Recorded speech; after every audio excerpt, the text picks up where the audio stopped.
Hello दोस्तों, आपका स्वागत है आपके अपने यूट्यूब चैनल हिंदी साहित्य एंड असिस्टेंट प्रोफेसर के लिए।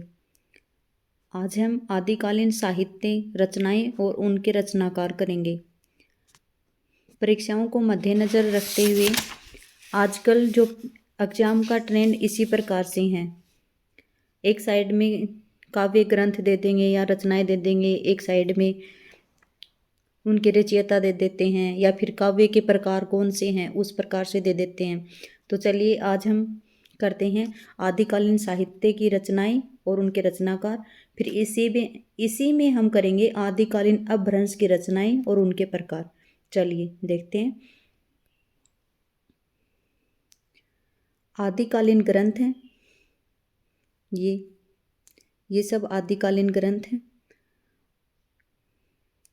काव्य ग्रंथ, ये रचयिता और ये काव्य के प्रकार। पहला हमारा है खुमान रसो, जो कि 9वीं शताब्दी का है। लिखा है जिसके रचयिता हैं दलपति विजय।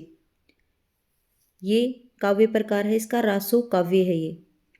फिर है राहुल वेल है, वो रोड़ा कवि की है, ये 10वीं शताब्दी की है।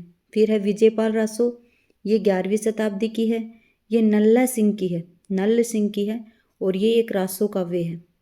फिर है ढोला मारूरा दोहा, ये 11वीं शताब्दी का है और ये कुशल राय जी का है। फिर है ब्यूसेल देव रासो, ये 12वीं शताब्दी का है, नरपति नाहला द्वारा रचित है और ये एक प्रकार का रासो काव्य है। बिसल देव रासो तक हो गया। चलिए फिर हमारा पृथ्वीराज रासो, जो चंद्रप्रदाय द्वारा रचित है, 12वीं शताब्दी का है और एक प्रकार का रासो काव्य है ये। फिर हमीर रासो, जो 12वीं शताब्दी का है, रचित है सारंगधर के द्वारा और ये काव्य प्रकार है इसका, ये रासो काव्य है। फिर है जयचंद्र प्रकाश, ये 12वीं शताब्दी का है, जो कि भट्ट केदार के द्वारा रचित है। फिर है जयमंग जसचंद्रिका, 12वीं शताब्दी, रचित है ये मधुकर कवि के द्वारा। ये रासो काव्य भी नहीं है तो ये रास काव्य भी नहीं है, ठीक है। फिर है परमाल रासो, ये 13वीं शताब्दी का है और ये जगनिक के द्वारा है और ये एक प्रकार का रासो काव्य है। विद्यापति की पदावली, ये 14वीं शताब्दी की है, फिर ये विद्यापति द्वारा रचित है। फिर खुसरो की पहेलियाँ, ये 14वीं शताब्दी की, ये अमीर खुसरो के हैं। फिर है वर्ण रत्नाकर, ये 14वीं शताब्दी की, ये हैं ज्योतिश्वर ठाकुर की। फिर उसके बाद में देखिए भरतेश्वर बाहुबली रास, ये शालिभद्र सूरी द्वारा रचित एक रास काव्य है। फिर बुद्धि रास, ये भी शालिभद्र सूरी द्वारा रचित एक रास काव्य है। फिर है स्थूली भद्र रास, ये जिनी धर्म सूरी द्वारा है। ये सॉरी शायद यहाँ पे जिनी दत्त सूरी होगा, ये देखना आप है ना, ये रास काव्य है। फिर है जीवदया रास और चंदनबाला रास, ये दोनों आसगु कवि की हैं। किसकी हैं? जीवदया और चंदनबाला रास, ये दोनों आसगु कवि की हैं और दोनों ये रास काव्य हैं। फिर है रेवंत गिरी रास, विजय सेन सूरी की है और ये रास काव्य है। फिर है नेमीनाथ रास, ये सुमति गुणी की है और ये भी एक रास काव्य है। फिर है कच्छुली रास, ये प्रज्ञा तिलक की है और ये भी एक रास काव्य है। फिर है जीनी पदम सूरी रास, ये लिखा है सारमूर्ति जी ने और ये भी एक रास काव्य है। फिर है गौतम स्वामी रास, ये उदयवंत का है और ये रास काव्य है। फिर है पंच पांडव रचित रास, ये शालिभद्र सूरी जी का है और ये भी एक रास काव्य है, ठीक है। फिर इसी में हम देखते हैं, ये हैं आदिकालीन लेकिन ये अपभ्रंश रचनाएं हैं, ठीक है। कैसी रचनाएं हैं? अपभ्रंश रचनाएं।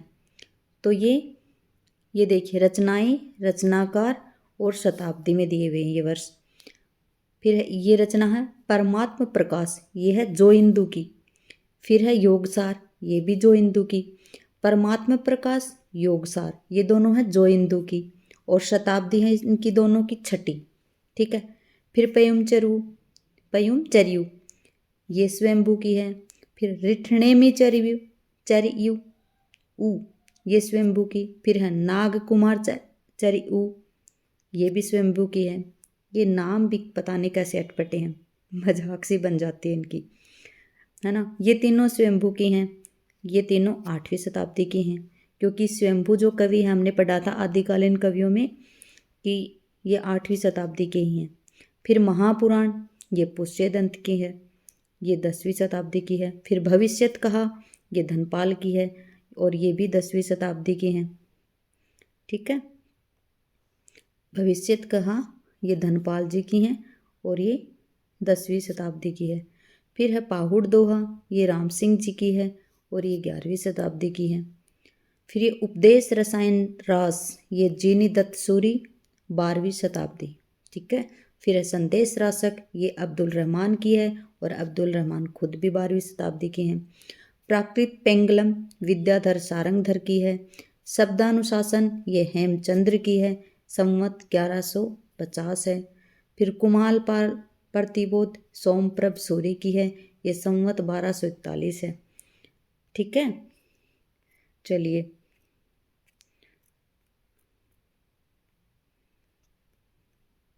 हो गया।